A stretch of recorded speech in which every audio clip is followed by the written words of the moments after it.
Aos irmãos que me escutam, a paz do Senhor Jesus. Salmo de número 34, por favor.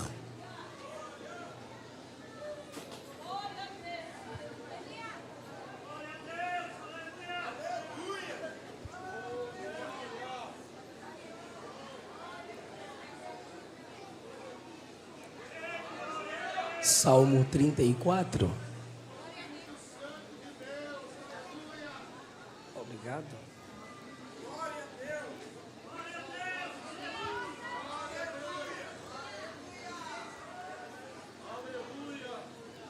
Salmo 34. Um verso.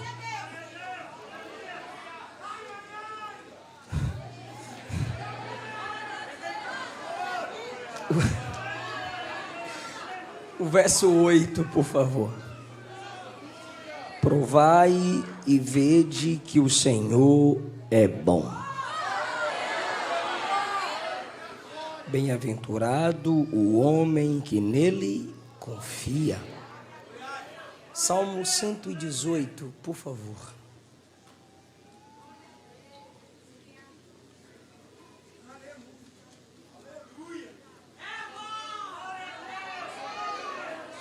Salmo 118. Aleluia. Glória a Deus.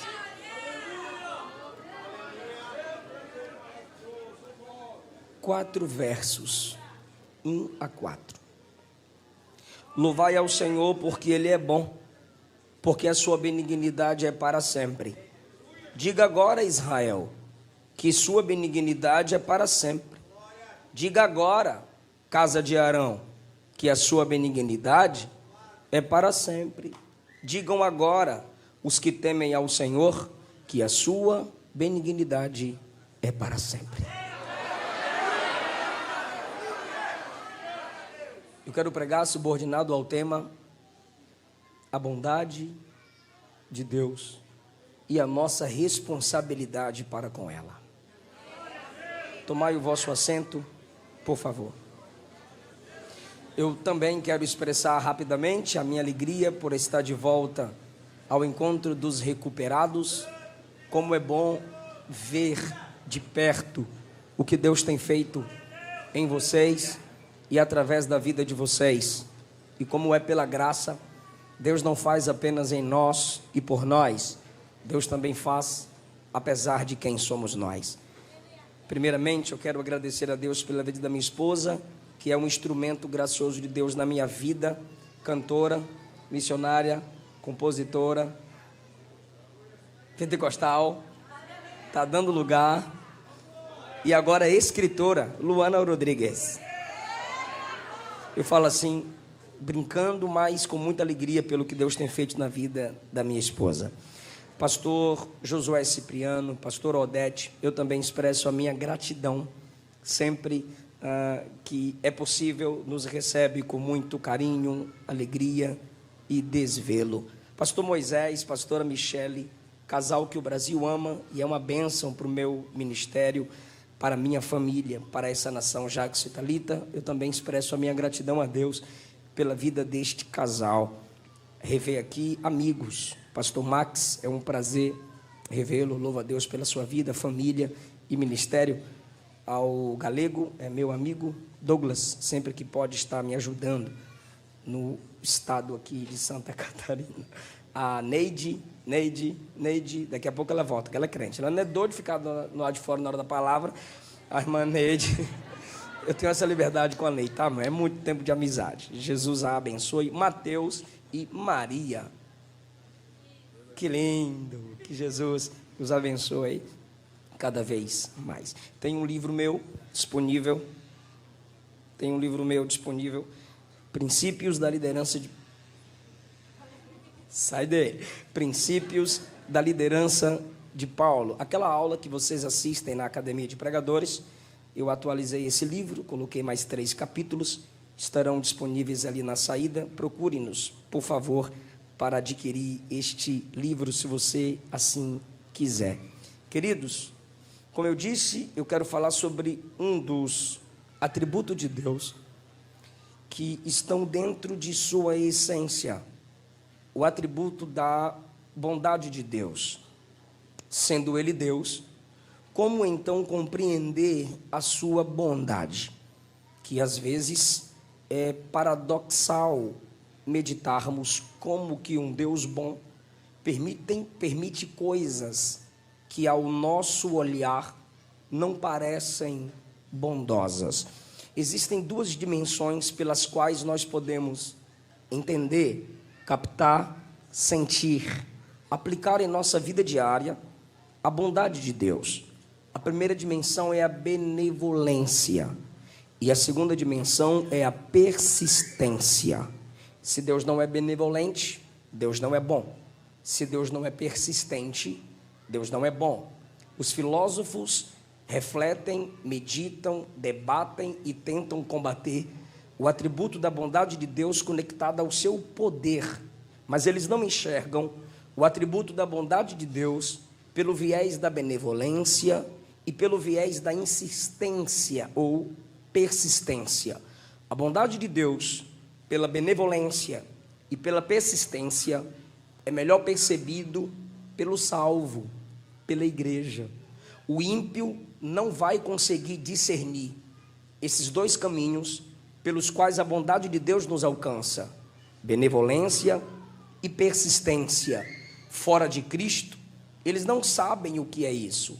Eu gostei de uma expressão que o pastor presidente usou aqui: você que não é salvo. É isso aí. Às vezes, pelo politicamente correto, nós temos a tendência de falar nossos irmãos de outras religiões. Não, só é irmão em Cristo quem é salvo. Se não é salvo, não é irmão de outra religião. Deus não tem netos, só tem filhos. E nós não temos primos espirituais, religiosamente falando. Somos irmãos se somos filhos de Deus pela regeneração em Cristo, que é operada pelo Espírito Santo. Então, você que é salvo, conhece a bondade de Deus pela sua benevolência. E eu provo, o amor de Deus não é apenas considerado um atributo, não. O amor de Deus é uma definição de Deus. Eu não estou dizendo que o amor é divino. Divinizar o amor é idolatria. Agora, reconhecer que Deus é amor é adoração. E o que é a benevolência? É Deus simplesmente não buscando o seu próprio bem, mas o nosso bem pela sua bondade.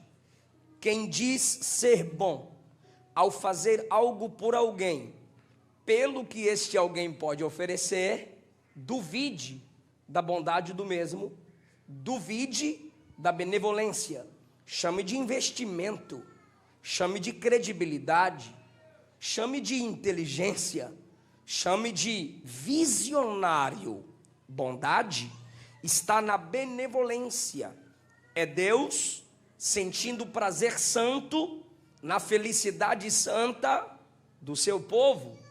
Os deuses eram indiferentes, malévolos, imprevisíveis. Se você já assistiu filmes épicos, você sabe do que eu estou falando. São imprevisíveis, indiferentes. Mas o nosso Deus é bom, poderoso, mas é bom, soberano, mas é bom. Se ele fosse apenas poderoso, nós iríamos simplesmente adorá-lo. Mas porque ele é bom, nós podemos em oração e adoração nos aproximarmos desse Deus. É porque ele é benevolente. Sendo ele benevolente, ele permite, sendo forte, que o fraco se encontre com ele. Ele sendo grande, permite que os pequenos se encontrem com ele.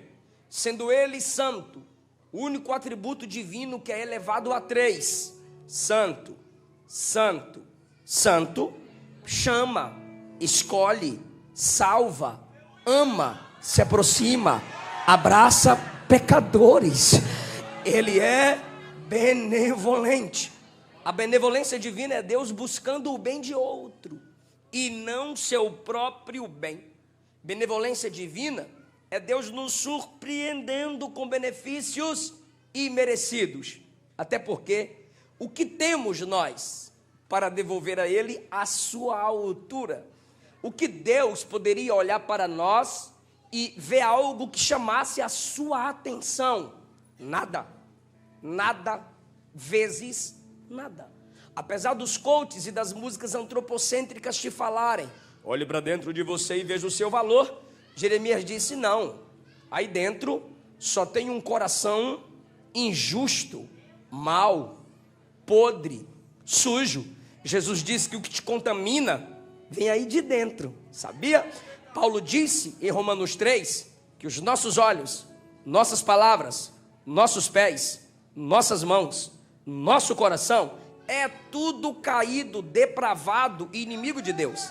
Não há nada em você, puramente em você, que chame a atenção de Deus, se Ele pela graça, se Ele por Cristo, se Ele pelo Espírito não te atrair. Isso é benevolência. Marcião, teólogo considerado herege, foi ao extremo quando afirmou que, ao examinarmos as Escrituras, temos um Deus diferente no Antigo Testamento do Deus do Novo Testamento. Ou seja, há dois deuses. Há um Deus vingativo no AT e há um Deus amoroso no NT. Já que ele disse que o Deus do AT não é bom, vamos voltar para o primeiro livro da Bíblia, primeiro capítulo do AT. Diz assim: e tudo que Deus fazia, via que era... Deve ser academia de pregadores, né? Moisés, resumidamente falando, diz que tudo que Deus fazia, ele via e dava um atestado. Quem estuda tem ontologia ou teologia, sabe que aquilo que Deus faz deve ser o reflexo da sua natureza. Deus é poderoso? Onipotente? Mas não faz nada contrário à sua natureza. Se Ele é todo poderoso, por que Ele não faz tudo? Porque nem tudo coaduna, combina com a sua santidade. Se Ele é todo poderoso, por que Ele não faz tudo? Porque nem tudo que a gente deseja combina com o seu amor, com a sua justiça.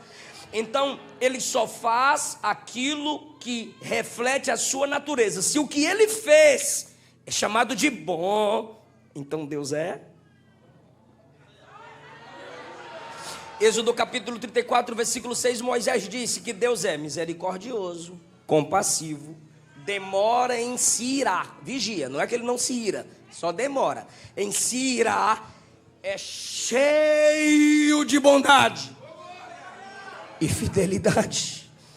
E no Novo Testamento? No Novo Testamento, olha que interessante, por favor, preste atenção nesse paradoxo, não tem nada de contradição. Preste atenção, por favor, é paradoxo.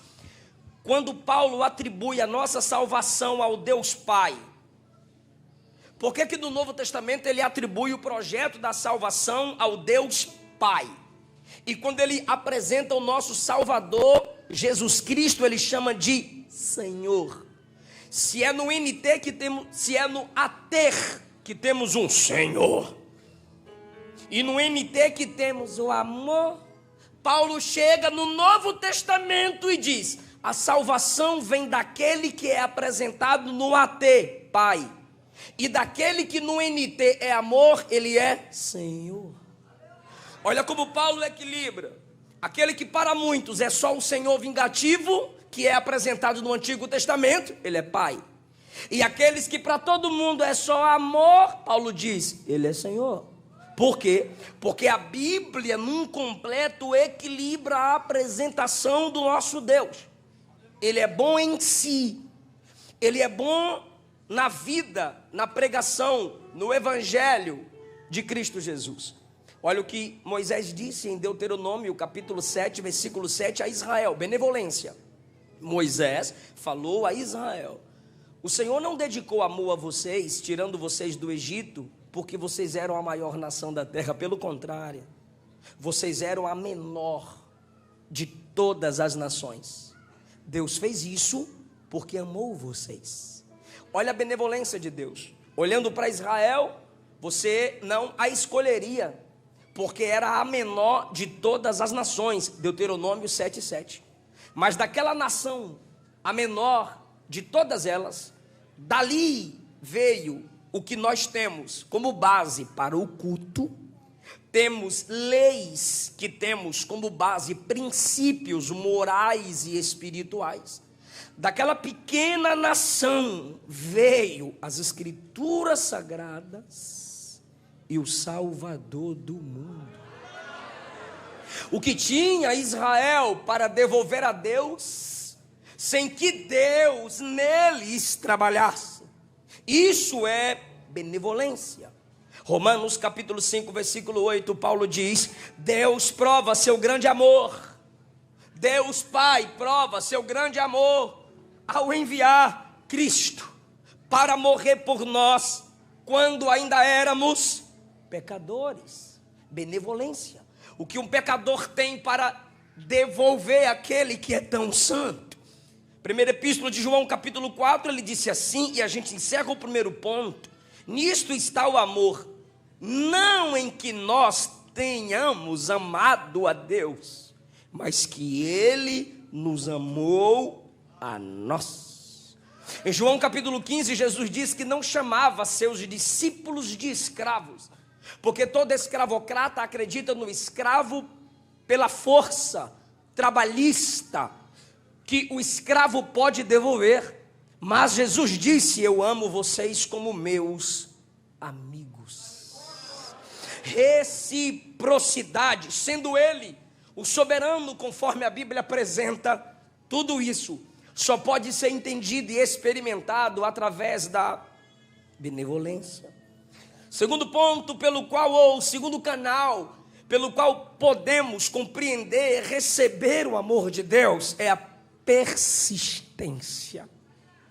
E isso me faz entender a seguinte expressão: o amor de Deus não apenas criou a base para sustentar, não apenas criou a base para nos atrair ao caminho da salvação. Não, Ele não apenas estabeleceu Cristo, o Filho eterno, gerado no Pai, para a salvação. Não, Ele não apenas fez isso.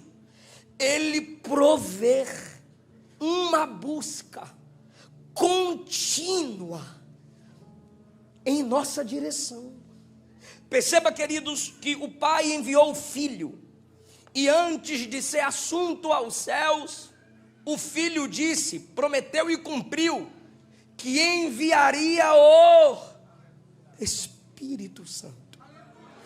O Pai cria a base da salvação enviando o seu Filho, e o Filho cria a base da persistência enviando o Espírito. Por isso que no dia que você mentiu, que eu menti, que falhamos, que fracassamos, antes que o diabo chegasse e condenasse, chegou o Espírito Santo convencendo. Porque a condenação do diabo é isso aí. Não adianta tentar ser crente, não adianta acreditar no bom samaritano, não adianta ficar com esse negócio de Bíblia, de igreja, de evangelho, de louvor, de glória a Deus, jejum, oração. Não adianta. Você é isso aí mesmo, miserável, pobre, cego, nu, inimigo de Deus. É isso que tu é. E nessa condenação nós vamos desistindo, até alguém olhar para nós cheio do Espírito Santo e dizer: covarde.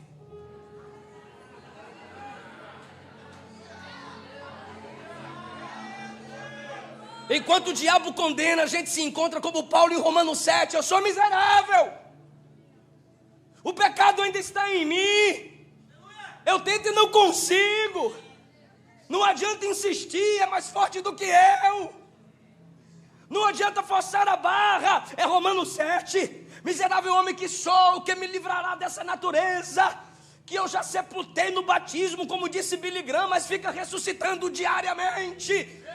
O que eu faço? O que eu faço? E o diabo acusa, é isso aí, não adianta. O diabo condena, é isso aí. Mas vem o Espírito em Romanos 8, e o crente se levanta e diz: nenhuma condenação há para os que estão em Cristo Jesus.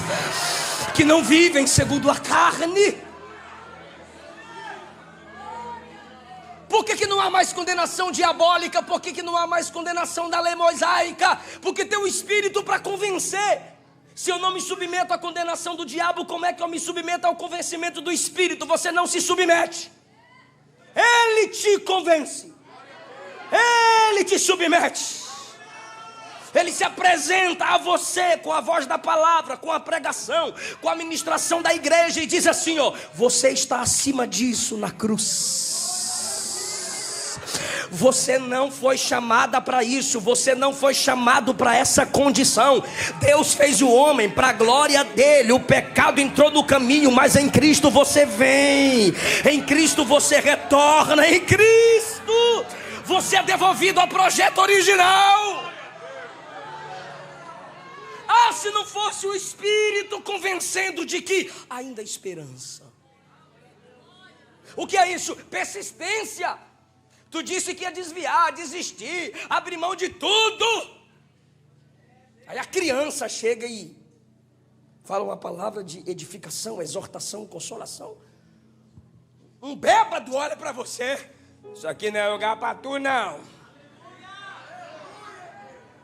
Estava pregando na África e a gente conversando sobre perfil ministerial. E tem o perfil negativo desses falsos pregadores que vivem na prática do pecado e assumem a tribuna como se nada tivesse acontecendo. E o pastor citou um dos obreiros que ele conheceu, até liderou. E este homem caiu, fracassou. Sua esposa disse que o perdoaria e que valeria a pena lutar pela família. Ele disse que não conseguiria. Abriu mão do ministério, se afastou da igreja. E 3, 4 meses fora de casa, contratou uma prostituta, marcou o local. E enquanto ele simplesmente está naquela cama, aguardando aquela mulher, ela olha para ele e diz: você nunca se deitou com uma prostituta, não é? Ele disse: não, eu nunca me deitei com uma prostituta. Ela disse: o que você está fazendo aqui? Veste sua roupa, vai para casa, homem. Volta para sua família. Ele disse que naquele dia ele saiu de lá envergonhado. Procurou o pastor, restaurou a sua família. Agora, pecado confessado, homem tratado, família restaurada. Mesmos sites, mesmos contatos, ele procura aquela mulher. Para dizer que aquela palavra gerou nele um impulso para que a sua família fosse restaurada. Ele não a encontrou. E um dia, uma das suas parceiras o encontrou no caminho do trabalho. Lembra dela? Sim, muito tempo eu a procurei para dar uma palavra de gratidão. Ela disse que teve um encontro com um homem que nunca havia se deitado com uma prostituta. E naquele dia ela também se sentiu envergonhada pela situação que estava, voltou para Jesus e restaurou a família. Ah, se o Espírito não insistisse. O Espírito está dizendo: a bondade dele nos alcança porque ele é persistente. Romanos capítulo 2, versículo 4, Paulo disse: não percebes o quanto que ele é bondoso, tolerante e paciente com você? Não vês que a manifestação da bondade de Deus é para te levar ao arrependimento? Pedro disse na segunda carta, capítulo 3, versículo 9, quem me ouve diz amém. Ele diz assim: Deus não está demorando para cumprir a promessa como alguns pensam. Pelo contrário, ele é paciente por causa de vocês. Por que ele não voltou ainda? Pedro diz: porque ele não deseja que você seja destruído. Então Pedro me faz entender que um dos motivos pelo qual Jesus ainda não voltou para arrebatar a sua igreja é porque tem netos que precisam voltar para ele, pois a vovó está orando ou já orou. É porque há filhos que precisam voltar para ele. é que há ministros quebrados, frustrados, caídos, e a missão da igreja é dizer a estes: volta para Jesus antes que ele volte para a igreja. Você pode levantar a mão, pode, diga: se não fosse Deus insistindo comigo.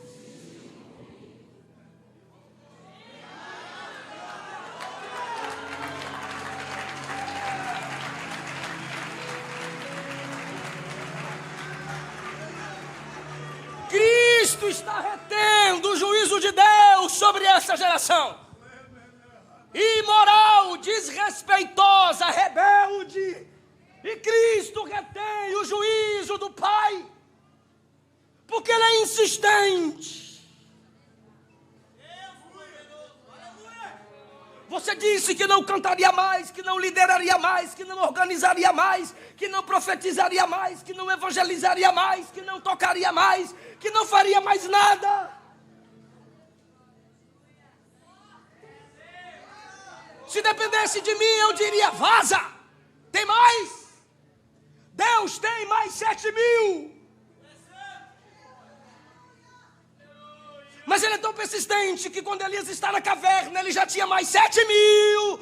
Ele vai lá na caverna e diz: o que fazes aqui, Elias? O Senhor tem mais 7.000. O que você está fazendo aqui, Elias? Deus não disse o que fazes aí, Deus disse o que fazes aqui. Deus não disse o que fazes aí, Deus disse o que fazes. Se eu disser ao cinegrafista o que fazes aí, ele está lá, eu estou aqui. Mas se eu digo ao Jackson o que fazes aqui, eu estou dizendo: você está aqui e eu também. Você estava arrebentando lá no Carmelo, fazendo o fogo descer, eu estava contigo. Você estava encarando os falsos profetas, que eram muitos, eu estava contigo. Agora que você está escondido, parado, pensando em desistir, você acha que eu te abandonei? Eu não desisti, eu estou aqui na caverna. Na caverna, Elias.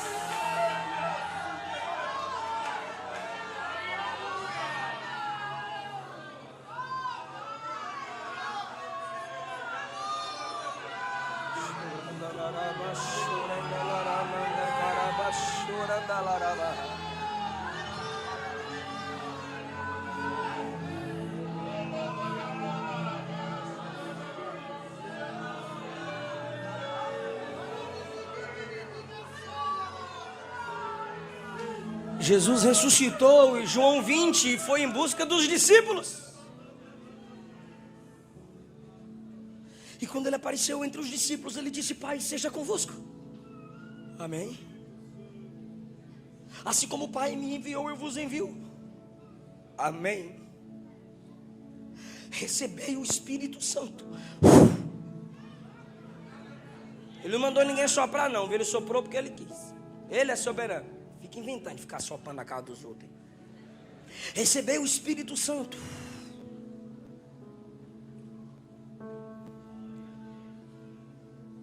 Cadê Tomé? Cadê Tomé? Tomé não estava no culto. E Tomé perdeu o culto. Olha o que Tomé perde. Jesus aparece do nada, Jesus ministra a paz, Jesus envia como o Pai o enviou, e ainda sopra o Espírito, gerando regeneração. Tomé perdeu. Acabou o culto. Olha a insistência da igreja. Os discípulos foram atrás de Tomé. Jesus está vivo. Vivo? Sim. Ele apareceu no nosso meio do nada, assim, ó. Pai, seja convosco. Acredita? Não. E ele diz aos discípulos: se eu vir as marcas aqui eu creio. Mas se eu não vir, eu não creio. Vou perguntar para quem está ligado. Tomé falou isso para quem? Para os discípulos. João 20. 7 dias depois, estando os discípulos reunidos e estando com eles Tomé, apareceu Jesus. Primeira coisa que ele diz, só para você entender atrás de quem ele foi 7 dias depois. Primeira coisa que ele diz: Pai seja convosco. Diga amém. E a segunda coisa que ele faz é: Tomé, toca aqui.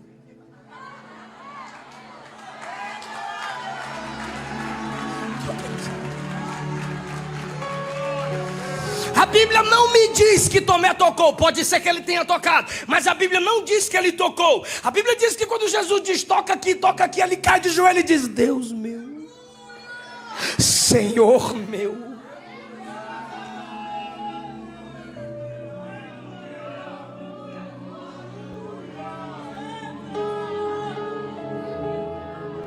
Ele foi no culto que Tomé não estava.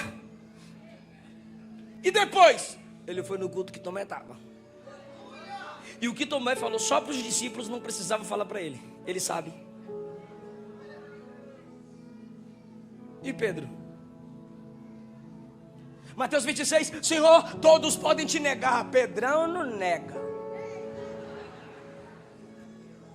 Antes que o galo cante, tu vai me negar 3. E Jesus está sendo interrogado. E alguém diz assim: tu andavas com Jesus? Ele: eu? Não. Aí na segunda vez vem uma moça: você andava com ele sim. Ele disse: eu nunca vi aquele homem. Sabe o que a menina fez? A menina foi atrás de outra pessoa, disse: é ele ou não é? Aí ele nega pela 3ª vez: que Deus me mate se eu conheço aquele homem. A Bíblia diz que ele praguejou. Quando ele nega pela 3ª vez, Jesus se retira do local da interrogação e foca nos olhos de Pedro, inchado, sangrando, empurrado, mas ele para e olha para Pedro.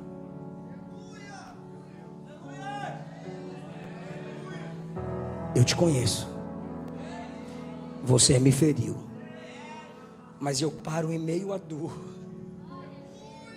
para olhar para você. Com aquele olhar, Pedro chorou amargamente a noite inteira. E em João 21, ele olhou para os discípulos e disse: vou pescar. Estava todo mundo triste, e todos os tristes disseram: nós também vamos com você. E os discípulos foram pescar com Pedro. João 21, e enquanto eles estão lançando a rede, aparece alguém na areia da praia. Se fosse eu, Eliseu Rodrigues, pelo que sou hoje, eu diria, eu ia atrás, eu ia. Quem me conhece sabe que eu vou atrás. Mas eu diria: covardes, filhos de uma mãe, me deixaram fugitivos. Pastor Moisés também falaria. Mas quem apareceu foi Jesus e disse assim: filhos,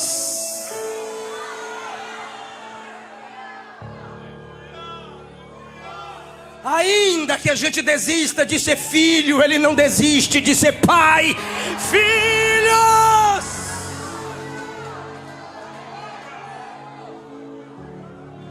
tendes o que comer?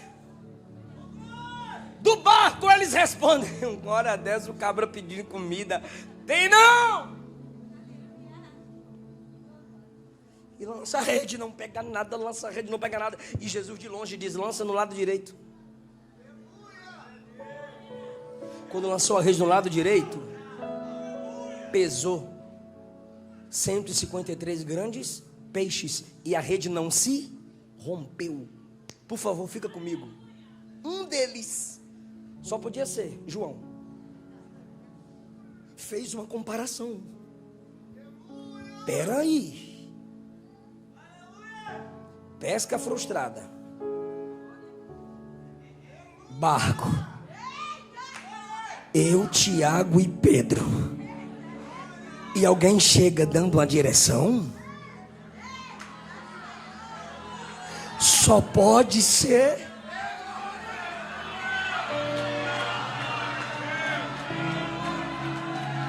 Mas o que me chama a atenção, se é que você pode adorar por isso, é que João não fala para Tiago. João não fala para Natanael. João poderia falar para qualquer um. Mas João sente que Jesus foi ali, atrás do mais fraco, atrás daquele que havia caído. Aí ele olha para aquele que negou e diz assim: Pedro, é Jesus. É Jesus, Pedro. Ele é tão bom que ele não precisa trazer ninguém de fora. Alguém perto de você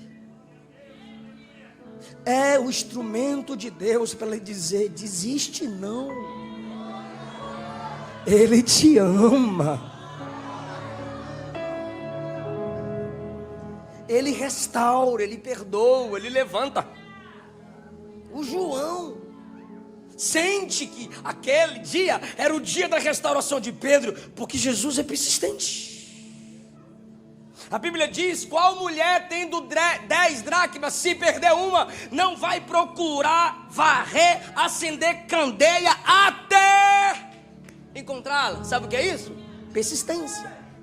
Qual pastor, tendo 100 ovelhas, perdendo uma, não deixa as 99 e vai em busca da que se perdeu? Agora, até encontrá-la. O que é isso? Persistência. E o filho pródigo? A mulher que tem a possibilidade de perder a dracma, ela insiste até achar. O pastor que tem a possibilidade de perder a ovelha, procura até encontrar. O pai não foi até o filho. Mas quando o filho vem, a primeira pessoa que vê o filho voltando é o pai. E o pai corre ao filho antes que ele, por si só, chegue na casa. E o pai beija o pescoço do filho. E é o pai quem o abraça. E ele ora dizendo: pequei contra o céu, pequei contra ti, já não sou digno de ser chamado filho. Quando ele diz: pequei contra ti, pequei contra o céu, pequei contra ti, me faça como um dos seus trabalhadores. Quando ele vai pedir para não ser mais filho, o pai interrompe e diz: trazei as alparcas, coloca nos pés, trazei o anel, coloca no dedo, trazei o vestido novo e veste ele, porque este meu filho estava perdido e foi achado, estava morto e reviveu. Aí Jesus conclui e diz assim: assim vos digo, há alegria diante dos anjos de Deus por um pecador que se arrepende. Toda a igreja agora, é sério, é muito lindo isso aqui. Todos vocês, lá de trás até a tribuna, por gentileza, bora lá. Há alegria diante dos anjos de Deus por um pecador que se arrepende. Tu prestou atenção no que você acabou de dizer? Pastor, eu entendi que há alegria diante dos anjos de Deus por um pecador que se arrepende. Pois é, quem é que está diante dos anjos? Quem é que está diante dos anjos? O Pai. Você sabia que não foi as amigas da mulher que achou a dracma que fez a festa, mas foi ela que, quando achou a dracma, quem fez a festa? Você sabia que não foram os amigos do pastor que fizeram festa quando ele achou a ovelha, mas foi ele que fez a festa quando ele achou a ovelha? Você sabia que não foram os servos do pai do filho pródigo que fizeram a festa, mas foi o próprio pai que organizou tudo e mandou fazer a festa? Então você sabia que não são os anjos que primeiramente se alegram quando você volta para Jesus? É o próprio Pai que se alegra no trono. Os anjos fazem parte da alegria do Pai, porque Ele é persistente. Dito isso, qual é a responsabilidade da igreja? Antes da nossa responsabilidade, deixa eu ler um poema de Wilmington. Posso? Diga amém. Pentecostal gosta de aplicação, tal, mas me deixe ler um poema sobre a paciência de Deus de Wilmington. Olha o que ele disse: ele é extremamente paciente, pois continua a trabalhar em mim para me tornar aquilo que eu preciso ser. Ele, Deus, levou somente 1 semana para fazer a lua, as estrelas e o mar sem fim, o sol, a terra, o universo, enfim. Quão amoroso e paciente ele deve ser, pois até hoje continua a trabalhar em mim. Não entendi, pastor. É que para fazer céu, terra, mar, estrela, sol e lua, 7 dias, tá pronto. Mas para trabalhar em nós, aquele que em vós começou a boa obra, há de aperfeiçoá-la até aquele dia. Porque a conversão de um pecador se dá no momento, mas a santificação é um processo para toda a vida. A santificação de Deus em mim é o sinal da sua persistência. 4 coisas eu tenho para lhe dizer. Quando nós mesmos estivermos conscientes de que não somos bons, devemos dar louvores a Deus, porque só Ele é bom. Se os outros parecem bons, Deus não parece bom, Ele é bom. E se os outros são bons até certo ponto, Deus é imensamente bom. E quando os outros se comportam de modo perverso conosco, isso mostra ainda mais que só o nosso Deus é bom. Seu modo de agir pode variar, mas a sua natureza é sempre essa: bom. Pastor, e o que eu tenho a ver com isso? Bora para o texto e a gente encerra. Salmo 34:8. Provai e vede que o Senhor é bom. O que é provar? O que é ver? São sedes de sentidos, são canais de sentidos.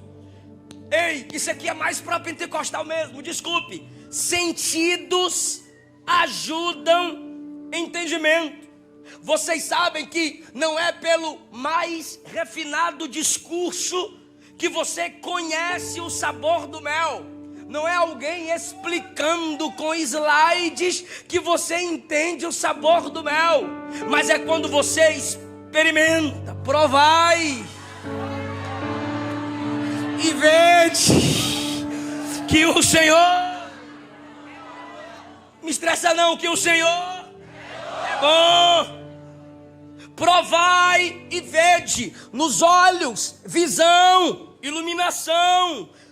Antes do ver, tem que provar. Porque com Deus, o prazer vem antes da iluminação. Por que há teólogos profundos, exegetas, hermeneutas, muita homilética, mas sem graça nenhuma? Porque ver muito prova pouco. Vê muito, entende muito, mas sente pouco. Eles querem o contrário: primeiro entender, primeiro ver. Mas a igreja de Cristo primeiro prova, primeiro sente, primeiro experimenta, e depois ela vê.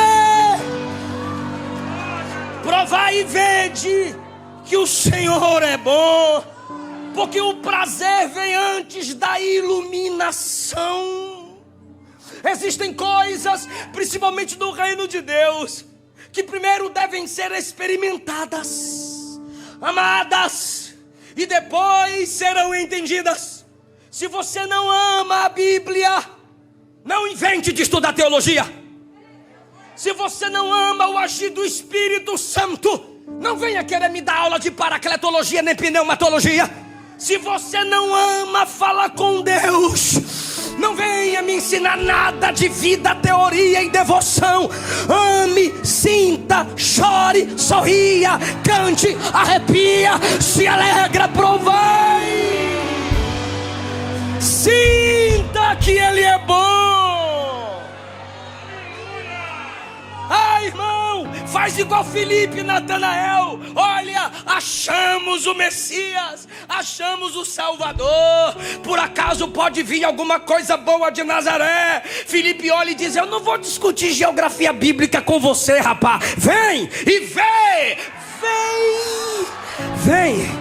Ao invés da gente ficar te explicando por que a gente arrepia, por que a gente dá glória, por que a gente dá oferta, por que a gente levanta a mão, faz o seguinte: vem, tenta dar glória a Deus como a gente dá, tenta adorar a Deus como a gente adora.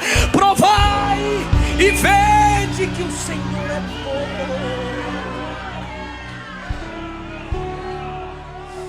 É verdade que vocês gostam de passar fome? Não, vem jejuar.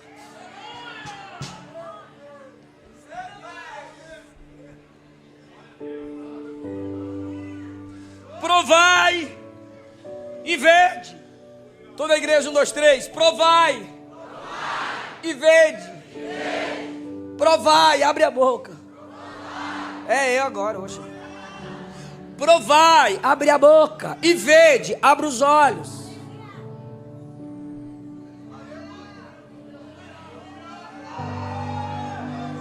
Primeiro eu te alimento, prove. E depois eu me apresento. Veja que eu sou bom.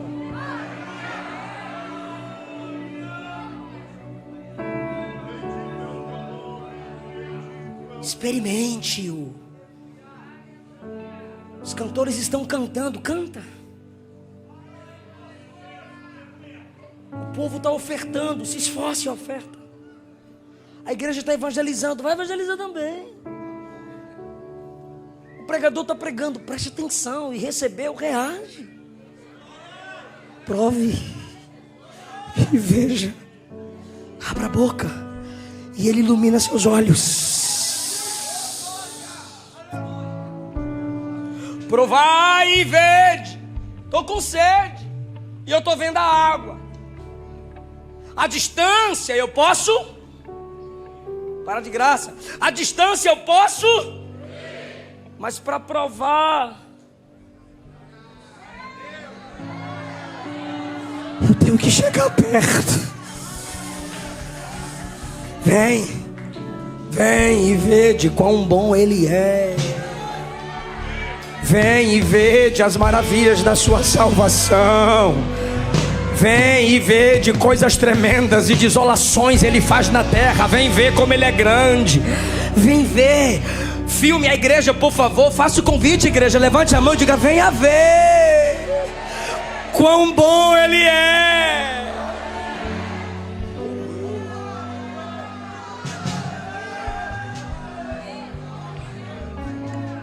E a minha responsabilidade é essa: provai e vede que o Senhor. Salmo 118. Último texto que lemos. E é isso que vocês estão fazendo aqui. Louvai ao Senhor, porque Ele é.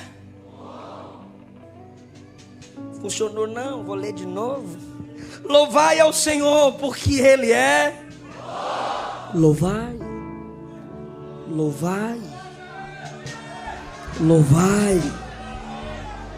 Diga agora, Israel. Diga agora quem? O salmista está dizendo: lembra, Israel, que Ele arrancou vocês do Egito. Louve. Lembra, Israel, que Ele abriu o mar vermelho. Ele é bom. Louve. Lembra, Israel, que na sede Ele proveu. Então, água, sede Ele provê água. Lembra, Israel, que na sede Ele proveu. É porque Ele é. Louva, Israel, que na fome Ele proveu. Então louve, porque Ele é. Lembra, Israel, que nas batalhas contra os inimigos Ele te deu. Então louve, porque não foi pela sua capacidade. Tudo isso é porque Ele é. Louva, Israel. Louva Israel. Verso 2: diga casa de Arão, quem? Louva a casa de Arão, louva a casa sacerdotal, louva a casa dos levitas. Louvar por quê? Porque a gente é sacerdote? Não, porque ele é bom. Se ele não fosse bom, não seriam sacerdotes. Por que, salmista? Os 2 sacerdotes que ofereceram fogo estranho é da casa de Arão. Ele matou 2, mas a família está de pé. Louva a casa de Arão. Louva a casa de Arão e fala que ele é bom, porque foi Arão, o pai dessa casa, que fez o bezerro de ouro. Mas ainda é casa sacerdotal, né? Casa de Arão. É, então louva, viu, casa de sacerdote?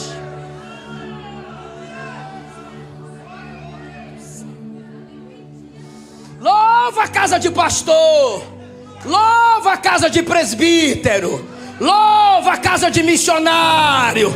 Quantos erros sua família já cometeu, quantos pecados já foram cometidos aí, quantas transgressões já foram realizadas aí. E o sacerdócio real, que é a igreja, canta a casa de sacerdócio.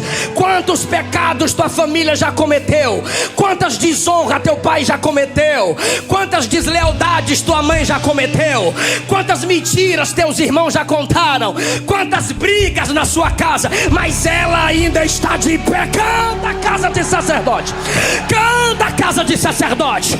Não é porque vocês são bons, não é porque vocês são pentecostais, não é porque vocês têm fama, honra humana, é porque ele é bom. Canta a casa de Arão, canta a casa de sacerdote, canta a casa de pregador, canta a casa do teólogo. Tua família não merece, mas a graça está aí. Tua casa não merece, mas a graça está aí. Tua família não merece, mas ainda tem pastor aí, tem pregador aí, tem profeta na tua casa. Canta a casa de Arão, canta a casa de Arão.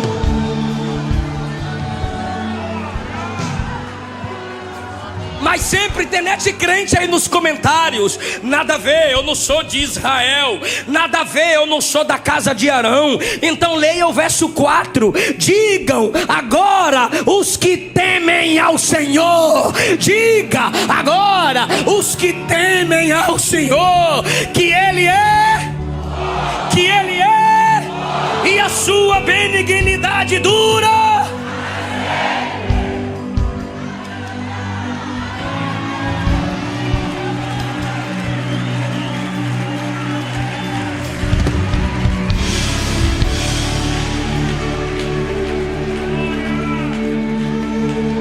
Te amo, Deus, sua graça nunca falha.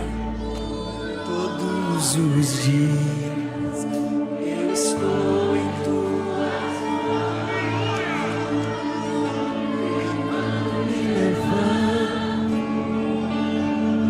até me deitar eu cantarei da bondade. És fiel em todo tempo, és fiel em todo tempo,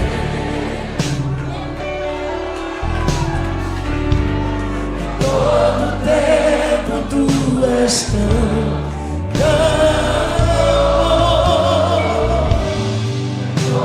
fôlego que eu cantarei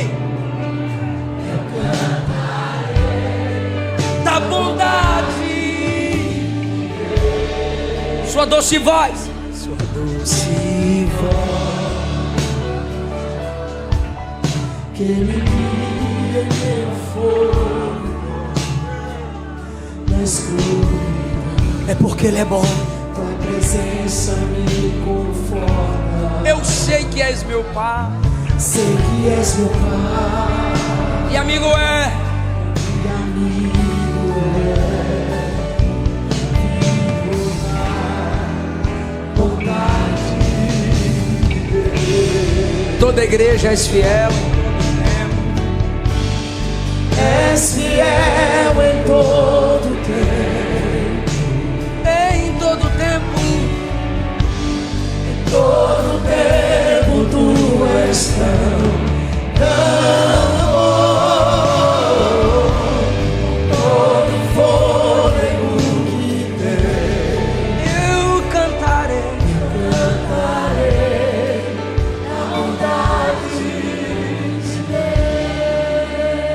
Só a igreja és fiel.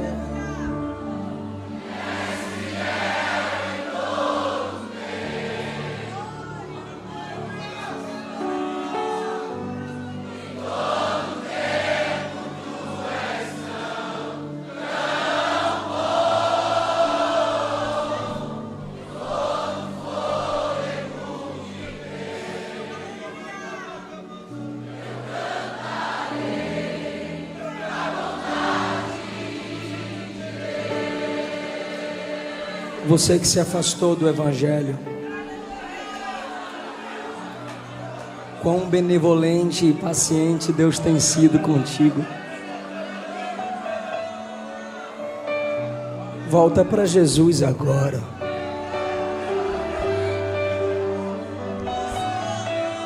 Volta para Jesus agora. Sai do seu lugar, você que quer voltar para Jesus agora.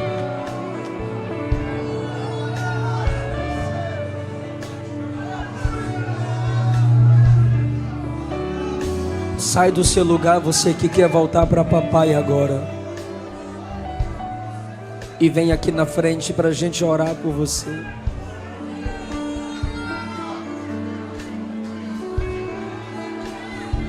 Ou você que nunca entregou sua vida para Jesus, mas hoje você está com vontade de ser crente.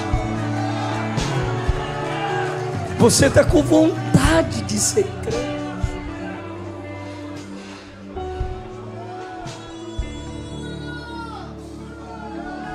A bondade me seguirá,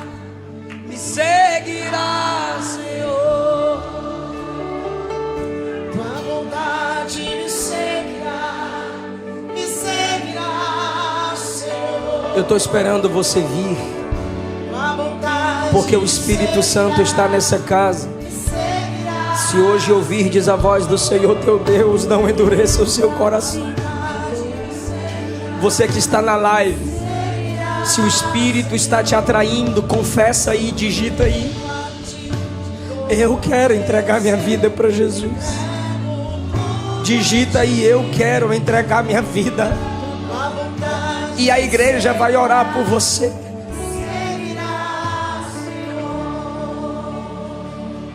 És fiel.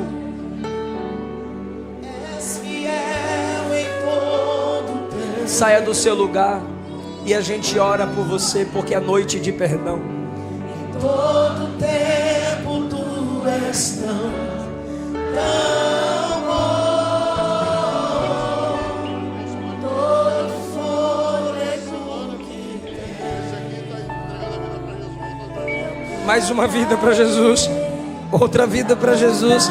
Outra vida para Jesus. Quem pode dar glória a Deus por isso? És fiel em todo tempo. Que coisa linda, meu Deus. Todo tempo. Deixai vir a mim os pequeninos, porque a eles pertence o reino de Deus. Todo fôlego. Aleluia. Eu cantarei. Vem para papai. Se o Espírito toca. Tem uma criança aqui entregando a vida dela para Jesus.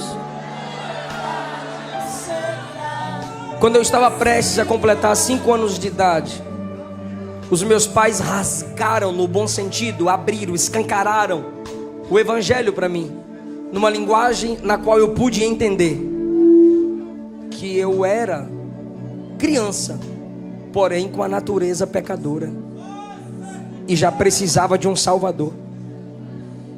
E ali eu confessei Cristo como meu único Senhor e Salvador. Evangelize seus filhos. Através de uma criança salva, Jesus atrai famílias. Eu conheço projetos missionários no interior da África, que missionários brasileiros vão para lá cuidar de crianças, cuidam de crianças e alcançam as famílias. Olha o tanto de gente, adolescente, crianças, jovens, entregando a vida para Jesus.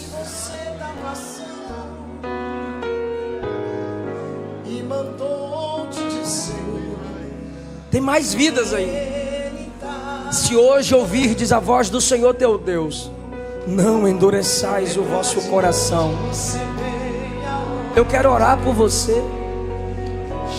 A igreja quer orar por você.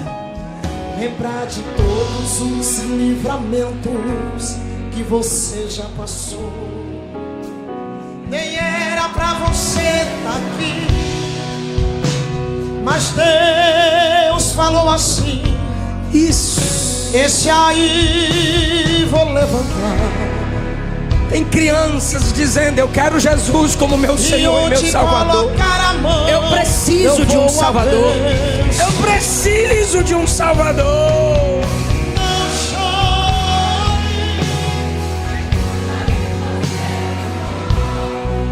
levanta. Tem muita gente que te ama. Deus mandou